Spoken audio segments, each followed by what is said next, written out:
students to apply with their preferred choice. That's the simple message. You manage your online account when you create that account on the Gov website. You can change the details of your application at any time, right up until late September. So if you're still thinking about applying to university, brilliant. If you've done it, even better. If you are now thinking, should I apply for my student finance? My answer is yes, you should. And you do that as soon as launch happens. Make sure you have all of the information that you're required to have when you make your application. And some of that is like your national insurance number, your British passport or any other passport, depending on your nationality and whether you are eligible to apply for student finance. Apply with your preferred choice. So when you get to the section that says which university and course are you actually applying for, just put down your preferred choice from one of the choices that you listed on the UCAS application form. It doesn't have to be the firm, it doesn't have to be the insurance, it's your preferred. And you can change that later on once your results are published, or if you wish to go into clearing, or you've done better than you thought maybe in your A-levels or your BTEC grades and you go into adjustment in late August, feel free to change that detail on the online Gov website for your student finance account. That way, your application is completed, you have submitted it to us, we have had enough time to process that application and make an assessment of what you are entitled to with regards to your maintenance support and any of the supplementary grants. By doing that, you're avoiding applying late. One of the things when you do get the copy of the slides, and I said have a look at some of the slide numbers towards the end, is that you'll see that we've put some percentages down that identifies different regions in the country by undergraduate application rates for the last academic year of 2020. And in the Midlands, both East Midlands and the West Midlands, the East Midlands is higher. The West Midlands is around 61.3% in the last academic year of every full-time undergraduate applying by the prescriptive May deadline. So again, we want to try and reinforce the importance of that. Equally, young people, if they need their parents or their sponsors to provide household income evidence, once they complete their own application form, they give us the email address of those people, the parents or the sponsors. We would then write to them on that email and ask them to complete their element of the student finance application form. They are required to set up their own account, and we base that on the previous tax year. And again, the quickest way for parents or sponsors to be able to do that is by simply just providing us their national insurance number, the household income on the previous tax year. We will verify that with HMRC, and any details of any of the children that are still in full-time school or higher education or even further education. And that way we can assess them correctly for what their entitlement is for maintenance loan. And not only that, it's also important for the tuition fee as well to make sure that the tuition fee is in place for students when they do actually progress to university, and that the university themselves are not hounding applicants or students at that stage to say, you haven't completed your student finance, where is our tuition fee? You haven't applied for it, we haven't received it, this is going to impact you starting your course. So we want to try and avoid a lot of those circumstances, and want to make sure that the experience for people moving into higher education is as positive as possible. We know how the last year has impacted a lot of people, and we know that the pandemic last year has played its role in the 2020 start, as it's been well documented in the media and in the press, and there's been a lot of issues around anxiety and mental health and stress for young people and mature learners who have progressed to university. So we want to try and avoid that where possible, that it's not complemented by the fact that you're making a late application to university for student finance. So it's really key to make sure that you're understanding the terms and conditions of that student finance application form. Please do try and understand that when you apply for student finance, you're responsible for that application form. You're taking ownership of that process. It's a relationship that will stay with you potentially for up to 30 years. So it's important that you fully understand what the responsibilities are that you have for keeping us up to date with regards to any change in your own personal circumstances, be that a telephone number, be that an email address or a home address, or that you are changing institution. A lot of things sometimes students don't realize need to be informed to the student loans company if there is a change in personal circumstances. So again, just to reiterate some of that information for them to make sure that they're aware of what their responsibilities are around it. What I've also done for teachers and advisors and for those supporting everybody that is now thinking about progressing to higher education within the slide set, and you'll get to see this after the session, is I've put down some prompts, and I think they are going to be quite useful moving forward. Just some prompts around the reasons why we want people to make early applications. So really prompting students as a reminder, what actions could help communicate the importance of applying early. Now, for me personally, and I know a lot of my colleagues within Student Finance England who do the same role as I do, and we support the sector so comprehensively, we look at the amount of work that goes in and the amount of great work that goes in by people like Study Higher and Aspire Higher and other UniConnect programs around UCAS, personal statement writing support workshops, reference writing, researching higher education, virtual open days and campus tours and things like that to help people make that decision and that informed choice about progressing onto higher education. One of the things that I feel is very, very important is looking to align student finance and the application process with the UCAS research as well in higher education research, because we've often found that there is a lot of work and good work that goes into higher education research around the whole UCAS application process, the importance of a personal statement, what admissions tutors place as importance when they're reading your application. And that's great. That's absolutely wonderful to see. But we often find that there needs to be more ownership of the student finance application process as well. And I'll be the first to say, I understand sometimes student finance can be quite a daunting area and a worrying area for people to be able to support applicants with, or even for the applicant themselves. Anything around finance can be obviously quite complex, and student finance obviously is so much in the press and in the media that when you research or you Google student finance, you're going to get 100 or so hits, if not more. And that often complicates the whole process as well, because you're reading so many different messages. Ultimately, the message is trying to hit the same goal, but unfortunately, there are so many different terminologies around student finance. So aligning student finance workshops, aligning student finance education with the UCAS higher education as well, I feel would go some way to obviously promoting the ideology of early applications, right on time first applications, and looking at it as equally as important as the UCAS application form, because in that timeline of when launch happens and the deadline, the prescriptive deadline of May, it's important that you do get your application in for on time. Now, in my region and my colleagues as well up and down the country, we often have to deal with queries from universities and colleges that say to us that, oh, a student has started at university, but unfortunately they've not had their maintenance support put in place just yet. Why is that? Why are you holding up the application form? We're not that cruel. Trust me, we don't do it on purpose. For us to release payments for maintenance support, the first thing we have to have is actually have the application in so that we can assess it. We need to have the evidence supporting that application form in, if evidence is required to support it, to make sure that we can assess the application. And ultimately, to release payment to that student, we need to make sure that everything has been signed and returned to us and all the evidence has been provided for us to make that complete assessment. So again, it doesn't help to make a late application because it will impact a student's experience into the journey into higher education.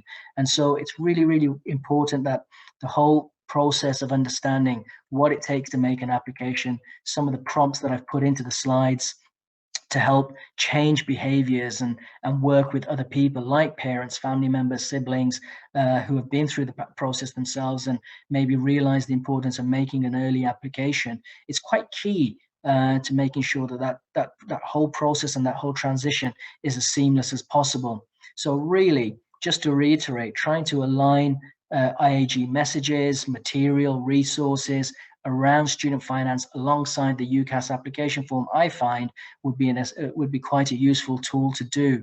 It will help to promote applications early. It will help to ensure that students are making right and correct applications and making sure that they've given themselves enough time between the launch deadline and September of starting at university to make sure that all of their application evidence and process is all in place. And especially more so now in the current climate that we're currently working in and studying in, there is so much uncertainty moving forward. I'm sure students have a lot of questions at the moment of whether come September time, universities will still be teaching face-to-face, given the announcements made yesterday by Boris Johnson about courses that are practically taught and clinical placements need to be on site and in campus. That's great.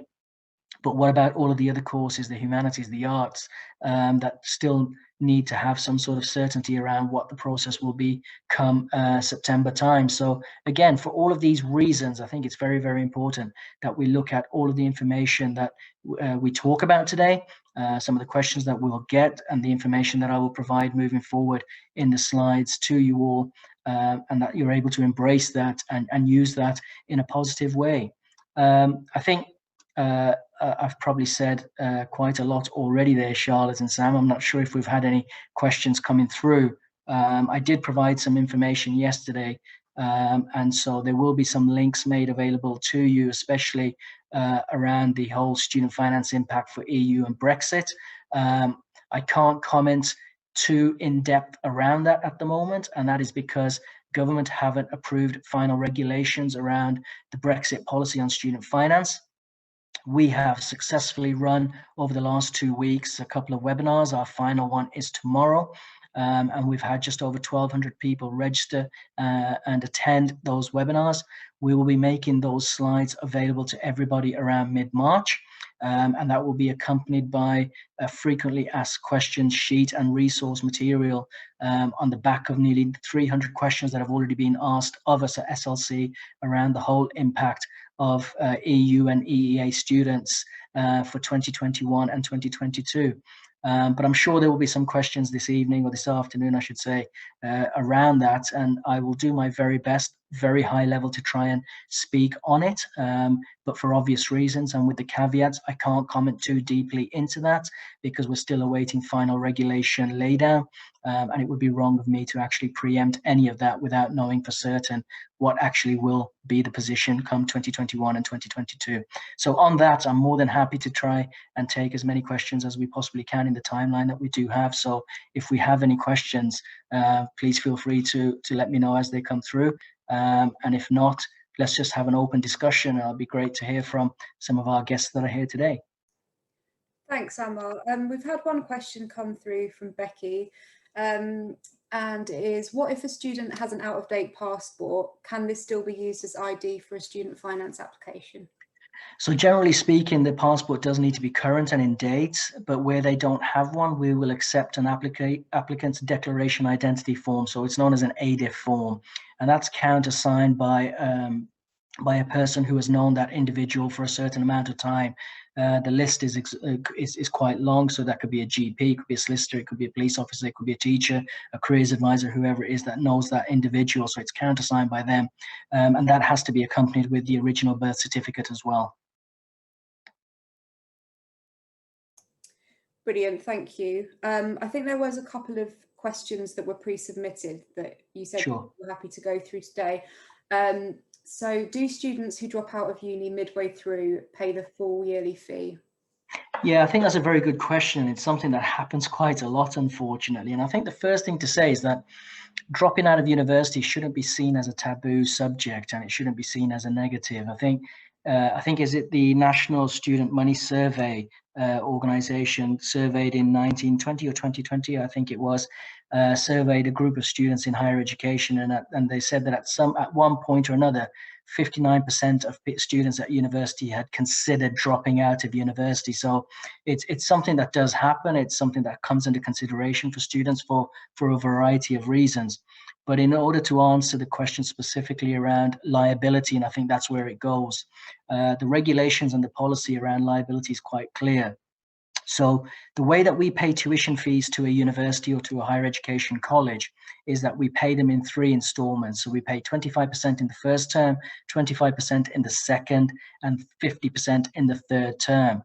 So if a student starts in September, between September and December, the Christmas holidays, we generally pay the 25% once the student has started at that institution. So the student becomes liable immediately for 25% of the full tuition fee. And if my maths serves me correctly, that's roughly £2,300. I'm not great at maths, so please do correct me if that's the case. Whereas if a student studies 2 terms, then I think it takes it up to roughly just over £4,000 or something like that, or £4,500. So basically, it's based on liability. So if a student starts term 1, completes it, starts term 2, but drops out halfway in term 2, they're still liable for the full 25% of that term 2, because we would have paid that tuition fee to the university. So the balance of the tuition fee, we know in England, the tuition fees are £9,250 per year. So if they've utilized 2 terms, they're liable for that 2 terms balance of tuition fee, which is roughly £4,500. That's a circa figure. We would have to work out exactly the full amount for them.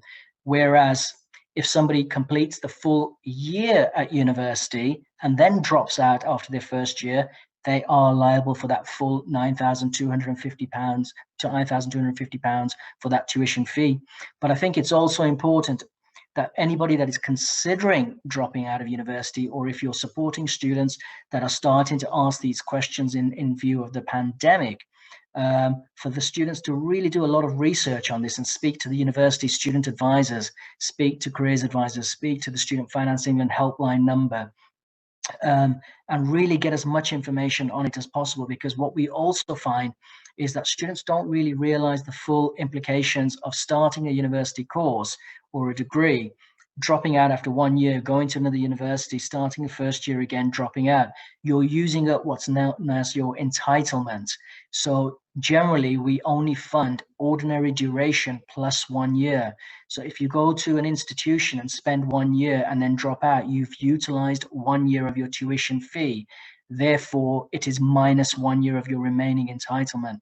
And there's a lot more information on that. I'm not going to verbally cover it now. I'd start to confuse people, but there's a lot more information on that. But again, the key message here for anybody that is thinking about studying at university, may be hesitant or reluctant because of what's going on in the current higher education sector and the situation with the pandemic.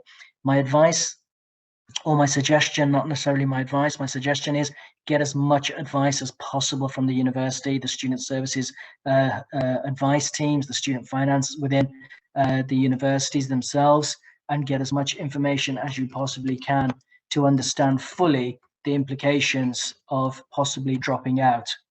I do apologize, my screen has auto-locked itself while I unlock that. Here we are, we're back. So get as much information as possible. But yes, it contributes to what's known as your liability dates.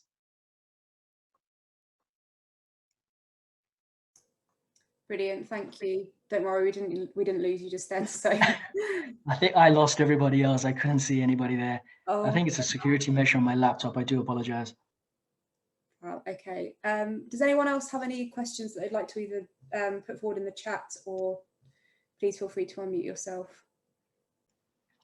Feel free to talk to me. I promise I don't bite. It'll be interesting to hear some of our guests' own experiences. Obviously, we've got some guests that will be very experienced and having done this for a long time within sixth forms and colleges, within institutions. So it'd be great to hear their own experiences, or even some of the things that they're being asked at the moment and some of the concerns that students and parents might be actually presenting forward, thinking about going into higher education. So it'd be great just to have a more generic, broader conversation on the whole topic of higher education and the impacts that the pandemic has had. I know I've had in the past, in previous conversations, some wonderful conversations with practitioners and UniConnect programs and guests around this whole topic. It's a learning process for us all. It's something we've not been used to, and it's definitely an unusual year and a bit so far. So let's see what happens moving forward. But yes, I'll be happy to just have an open conversation if anybody wants to brave the microphone and come on and just have a chat. Unless I've stunned them all into silence. Hi, Ahmar. I did have this question recently when I did an event, and somebody asked about what percentage of people actually pay back their full student loan. And I know obviously they might be on different plans, and this was a parent, teacher, student event, so we weren't too sure where the question came from. But I didn't know if you could, if you were aware. It's a good question, Becky, and it's a bit of a broad question to actually answer because I mean, as you will imagine, the repayment plans at the moment are the old mortgage style, Plan 1 and Plan 2. So there are 3 different plans in place at the moment, and each one of them has a certain length of time to pay over. But what I will say is that repeated studies and guidance and information from the Institute of Fiscal Studies reports that, generally speaking, people on the Plan 2, which is the post-2012 student funding model, they report, and if memory serves me correctly, it's nearly 84 to 85% of those graduates will never repay their student loan. Now, you would ask, if that's the case, how does this model work? Well, at the moment, this is the model that the government has in place. It's the one that works. There are different schools of thought on it. What we have to remember is that SLC is the administrator of those funds. We apply the policy. We do have a high proportion of students that do enter into repayment and do pay it. I'm certain if I ask the question of our repayments team, I'm certain I'd be able to get that information for you. Leave it with me. I will try and get that information and email it to Charlotte and Sam, and they can forward that on to you. But I can fully understand why you're asking that question, because it is something that parents, teachers do get asked, young people do ask about. And it's a good question to actually ask and understand that, given the way that the modeling of the student funding model as it currently exists work, how many people actually end up paying and reinvesting back into the government's education fund based on this current Plan 2. So leave that with me. I will get the percentages for you based on the current Plan 2. I can certainly try and get that information for you and pass that on to Charlotte and Sam. Thank you so much. You're welcome. There was also one other, just around furlough.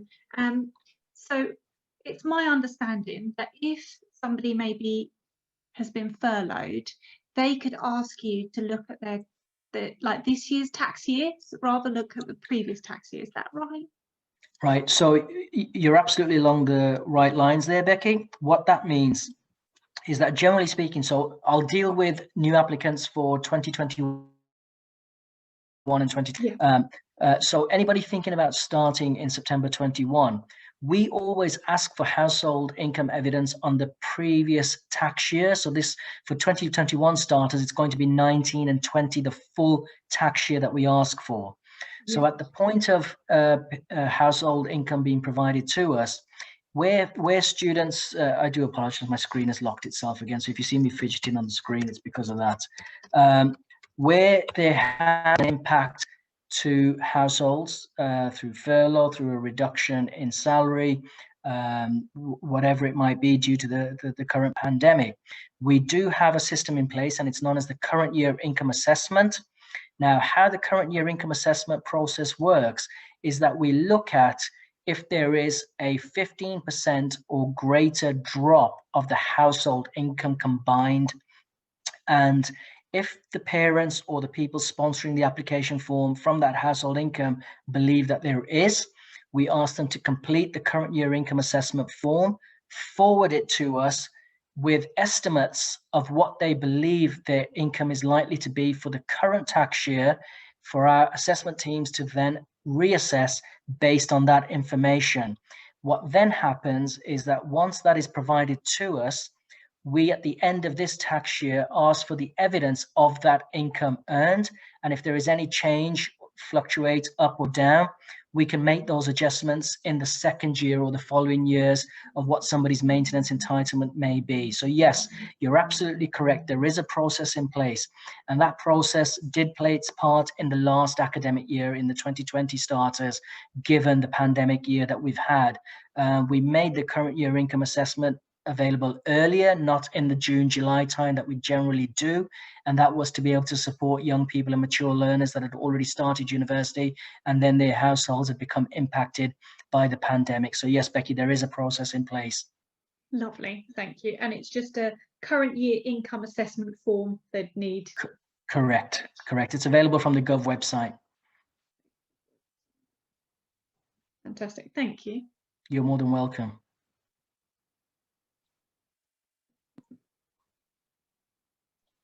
Do we have any other brave hearts? Hi, it's Anne here. Just a quick question. Are you thinking there's going to be any delays due to COVID this year on your end, or are you confident that process will go okay? Not sure I fully understand the question, if I'm honest with you, Anne. When you say any delays due to COVID, what are you referring to specifically? So I mean in terms of the applications being processed, student applications being processed, they should be okay? Yeah, absolutely. And in fact, last year was a great example of that. Even though the whole nation was impacted by the pandemic and there was overnight measures to have everybody working from home, the SLC were very quick to respond and make sure that we had a minimum essential team in place within our assessment centres to ensure that applications were still being assessed. They were still being turned around, notification of entitlements was still in place, and more so for the fact that we understood that there was a huge impact to the more vulnerable learners, care leavers, estranged independent people with disabilities. We made sure that we put extra measures in place. So yes, in short, no delays whatsoever, Anne. But that doesn't take away from the fact that students have a responsibility to make sure that their applications are submitted on time between the launch and the May deadline. And just to reinforce some of the points that I made earlier on in the session, that the responsibility is that of the applicant to understand that making an application form on time early is key to making sure that your assessment is in place for September. Making a late application does not mean that the application was made late and that we were late in paying that money due to the pandemic, because it would obviously be the responsibility of the student to make sure that they've made that application on time to make sure that their entitlement was in place for when they start university. That's great. Thank you very much. You're more than welcome. Hi, it's Christine. I work for Aspire Higher. We're doing a parents. Hi. We're doing a parents event tomorrow. What would you say the main points that we should be getting over to the parents regarding student finance are? Is to sit down and talk to their children, quite simply, because often we find that parents sometimes, for one reason or another, do not fully understand the process, which is absolutely fine. But start early dialogue with their young ones or whoever they may be supporting with that transition into higher education. Start to understand the application process when it launches, and work with school advisors, teachers, heads of sixth form, university support staff, Aspire Higher, Study Higher staff, to fully take as much information as possible to understand that if I am supporting someone going into higher education, is it worth me understanding that journey myself as well, so that I can then fully support that person when they do actually make that transition into higher education, and to ensure that even if my son or daughter is not doing what they need to be doing in a timely fashion, I at least understand that I know what needs to be done in a timely fashion. So that would be one of the key messages I would say, is that parents need to be on board, fully understand the reasons why we need household income evidence, because obviously we need to identify whether somebody qualifies for a higher rate of maintenance support or whether they qualify for a certain percentage of that full amount. So again, it's really understanding student finance, not necessarily listening to the myths that exist out there. Unfortunately, there are still a lot of myths out there. There is a lot of scaremongering. We know the attention that SLC receives in the press, in the media, but more importantly, to receive the facts and look at the facts around how student finance works, how repayment works, how the application process works. And once you've got your head around that and understand it, you'll find that it's a much simpler process than is actually made out sometimes in the world of myth. Okay, thank you. You're welcome. What's your feeling, Christine, on what you're going to be asked tomorrow? Because it could be any sort of random question to do with the subject, couldn't it? Are you feeling all right about it? Yeah, I'm feeling fine. I've got quite a good knowledge delivering to students, so I'm hoping that knowledge will help with the parents. As you say, I think it's the fact that they need to know the process. Also, I've got a student in 3rd year in university, so I've recently went through the process myself as well, and she dropped out after the 1st year and changed course, so I've done that with her as well. Brilliant. So I can talk about my personal experience as well. So I have got some personal experience in the application process as well that I can draw upon if need be. But yeah, Christine, sorry, I was just about to say I'm about to leave the webinar. Can you take over from me now? No, you're okay, thanks. No, I say we're now like up to 82 parents though have signed up. So brilliant, excellent. Hopefully half of them will turn up.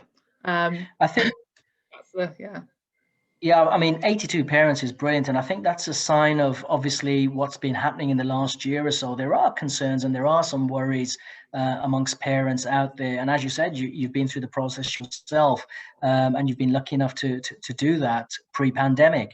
But I think right now there is a lot of anxiety and concern amongst parents for not necessarily just student finance. I think it's just generally around the whole idea and the ideology of, is going into higher education the right thing in this current climate? Should I do it? Should I defer for a year?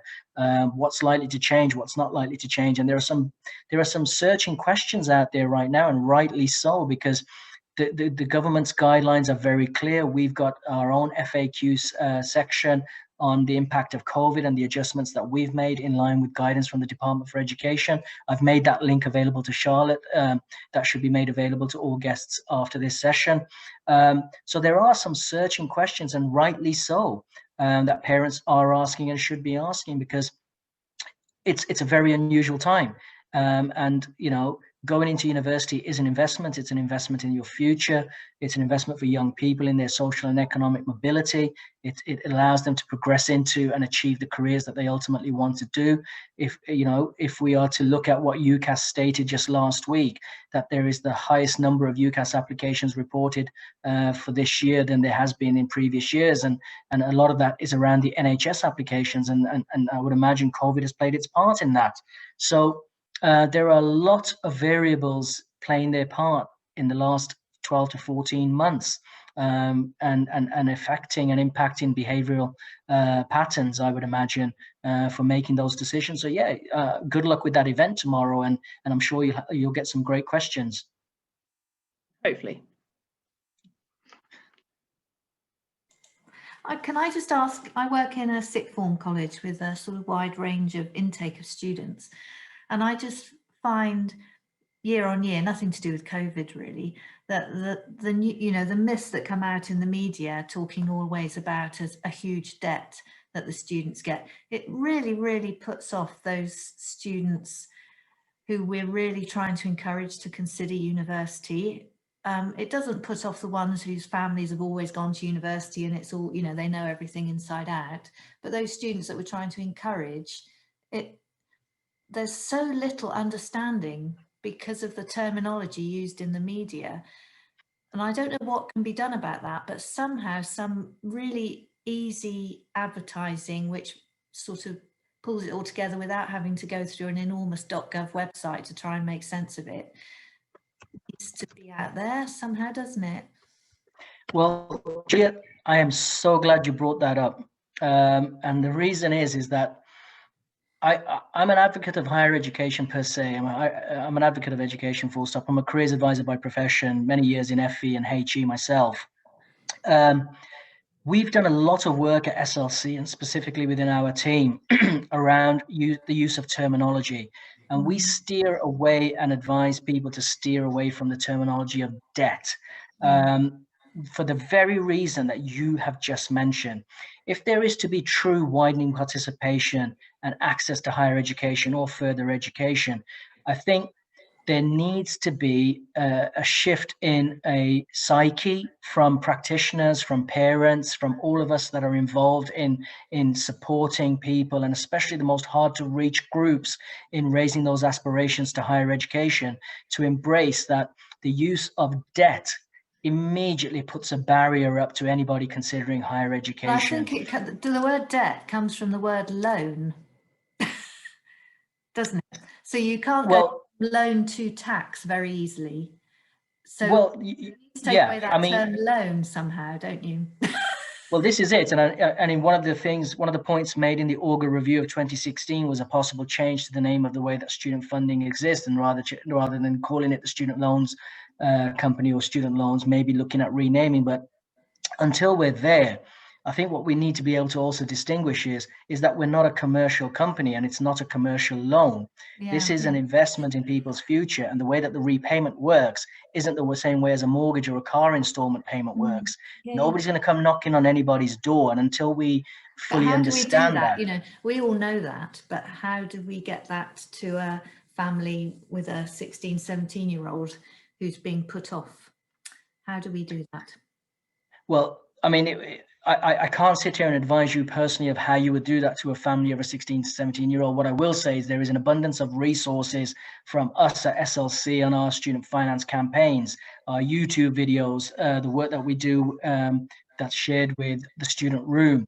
And one of the links that I'm making available to you all after this via Charlotte and Sam is the Student Finance Media Campaign link, which allows you to sign up for when the launch will happen, but a lot more information on the whole idea, the whole process of student finance application forms.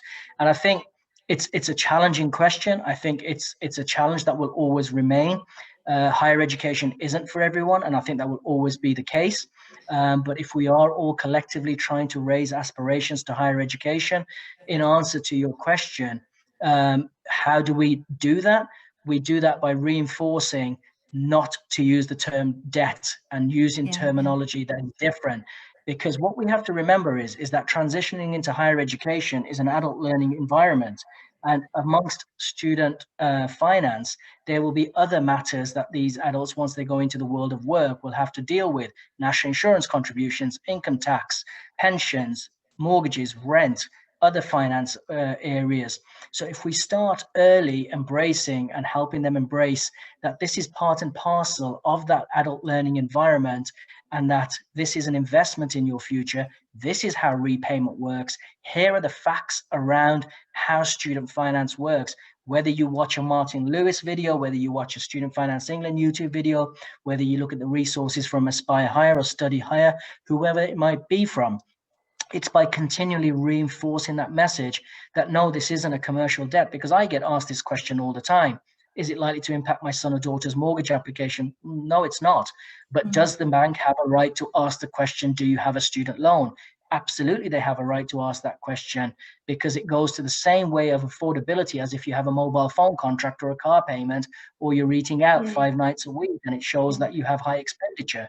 So they're well within their rights to ask that question, absolutely. But it does not go on a credit file. There is no 6-year term that it gets wiped off afterwards. And again, it's really getting them to understand the process of student finance, how it works, what the application process is, and the ownership for the student to have on that application process. Because remember, it's their application. They're the ones applying for student finance support for their journey into higher education, and to help them achieve what it is ultimately that they wish to achieve, whether it's a specific career or the experience of higher education. So I think you were right at the beginning when you said that rather than going on about personal statements, we should get this information into the year 12, the sort of lower 6, rather than wait till they've done their applications. I think that I should change that around, definitely. I couldn't agree more. And many years ago, in my own time of FE, of working as head of careers and head of HE transition, one of the key things I used to work on was student finance early intervention, to make sure that my students fully understood that it was an early application. They needed to do it, and they fully understood the terms and conditions around student finance. But I agree with you. I think early intervention, or possibly aligning it with the same importance that UCAS carries in sixth form schools and colleges. Yeah, thank you. Thank you, Julia. I would say as well, we did an event around student finance, and we had a parent ambassador, because we have lots through our university, and the feedback was so fantastic around the parent ambassador. And I think it's all well and good sometimes us saying, you know, it's this, it's that, it's sort of like there could even be a distrust there of like, well, you know, my job is to, you know, support students get into higher education. But because there's this parent there and just really plainly explaining their experience of their child going to uni and student finance, just the feedback was just wonderful from them. So I mean, I'm trying to get them along to future events actually, because I think that's the way forward really, to hear it from lots of parties.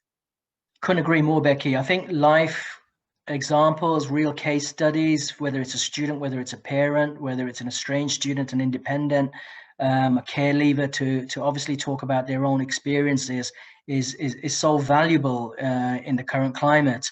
And you're right. Often we are seen as the positions of authority saying what they expect that we should be saying anyway. So hearing it firsthand from people who have been through the process, understand it as a parent or as a student, talking about their own experiences, that's invaluable as far as I'm concerned, and that reinforces peer-to-peer support, in my opinion.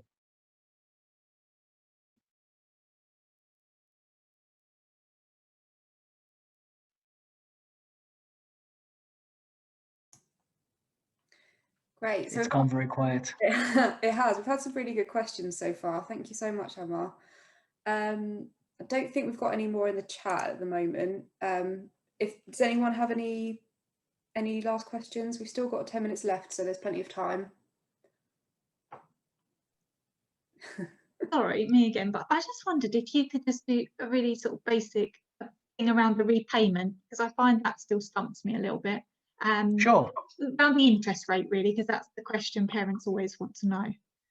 Absolutely. So basically, we know that there's a threshold, and the current threshold is the 2020-2021 threshold. That rises every year in line with average earnings, and the government make that decision, and it's something that will continue to happen. So for students looking to start in 2021, it will rise again this April coming, and it will go up to £27,295 between April the 6th, 21 and April the 6th, 2022. Now, basically what happens is that students will repay 9% of everything they earn above that threshold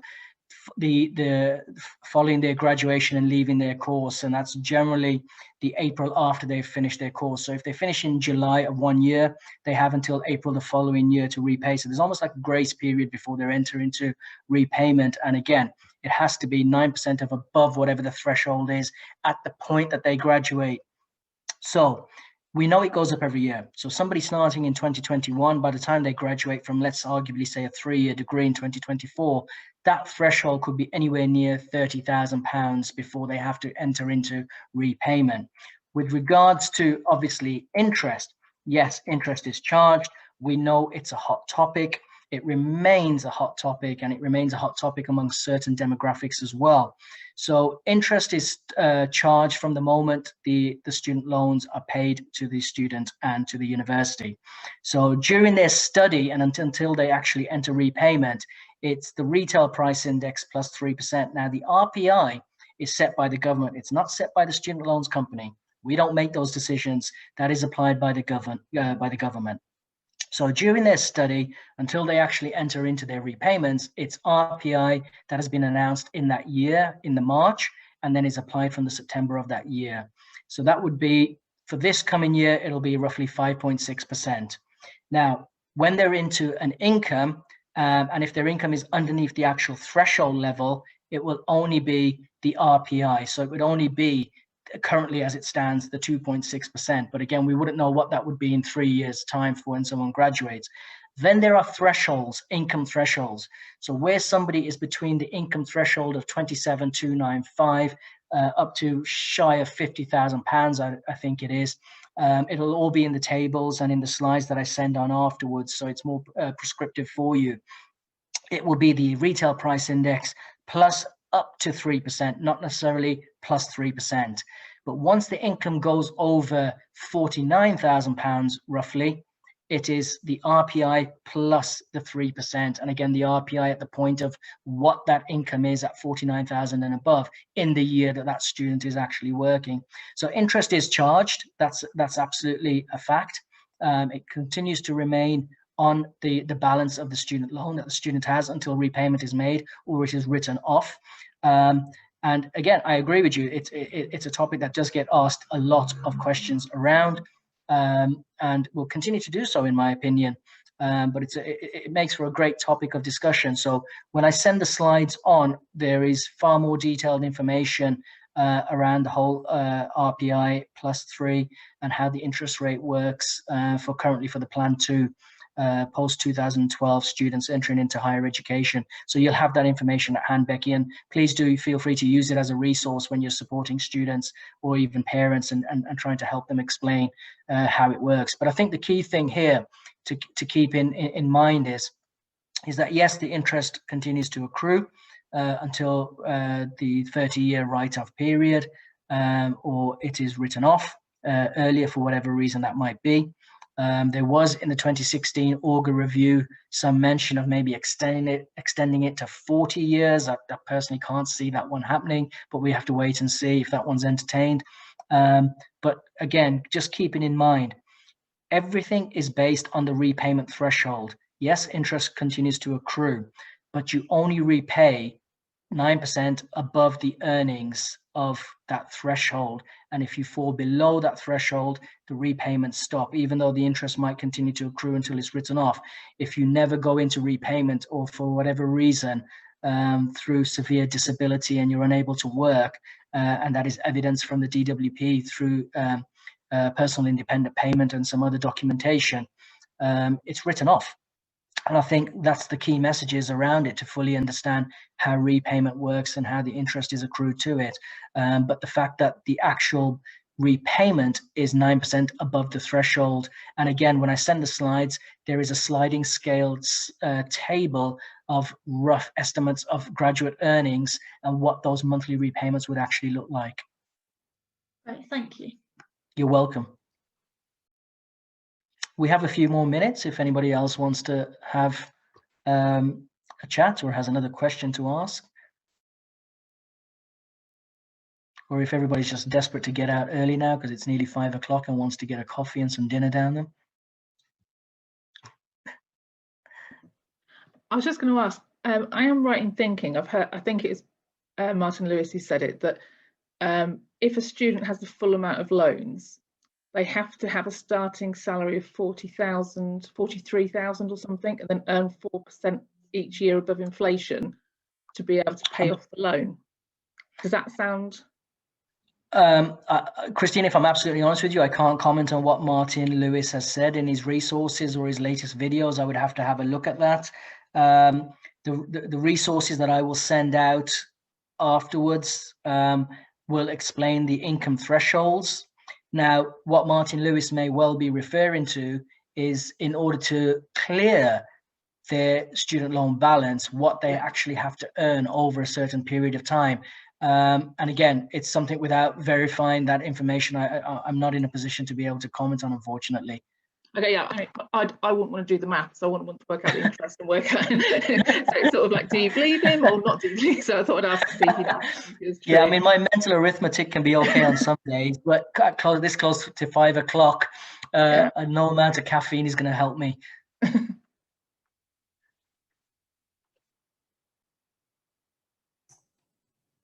Excellent. Thank you so much, everyone, for your questions. It's been a really good discussion, and thank you, Ahmar, for taking the time. It's been really, really useful to hear sort of up-to-date information. So thank you. My pleasure. I'm just going to post a link to the evaluation form that can be completed after the event, but it will also be emailed to you as well. And all of the resources that Ahmar's spoken about, we will make sure we get them all to you. So please do use them however you wish. I hope they're useful. Yeah, so it's been really nice to see you all, and I will just post the link now. Ahmar, I don't know if you had any final words. No, I just wanted to say thank you very much. It's always a pleasure to talk to key staff in the sector, and those that are supporting the whole higher education agenda and transitioning. I know it's been a very difficult year for everybody, and I just wanted to say thank you from our point of view, SLC, for continuing your hard work ensuring that students are supported. So a huge thank you from our point of view, and thank you for continuing to support them with these early messages around student finance. I appreciate it's not always an easy message to get across and to get young people and parents to embrace. It's always a very difficult subject, especially when you're firefighting against the media and social media interest groups and interest groups per se, and especially politicians that are trying to score points against each other on this topic. So thank you very much from our point of view. Thank you very much from my point of view. It's been great talking to you all. Stay safe, have a great week. And if you do need any further support, for those of you that are within the Oxford region, my colleague Ben Rutter is the actual mirror of me. Great guy, very knowledgeable. He's been instrumental in our Brexit webinars over the last couple of weeks. But if you want to get in touch with me, feel free to do so through Sam or Charlotte yourself as well, and I'll be more than happy to try and answer any questions as they come through in the future.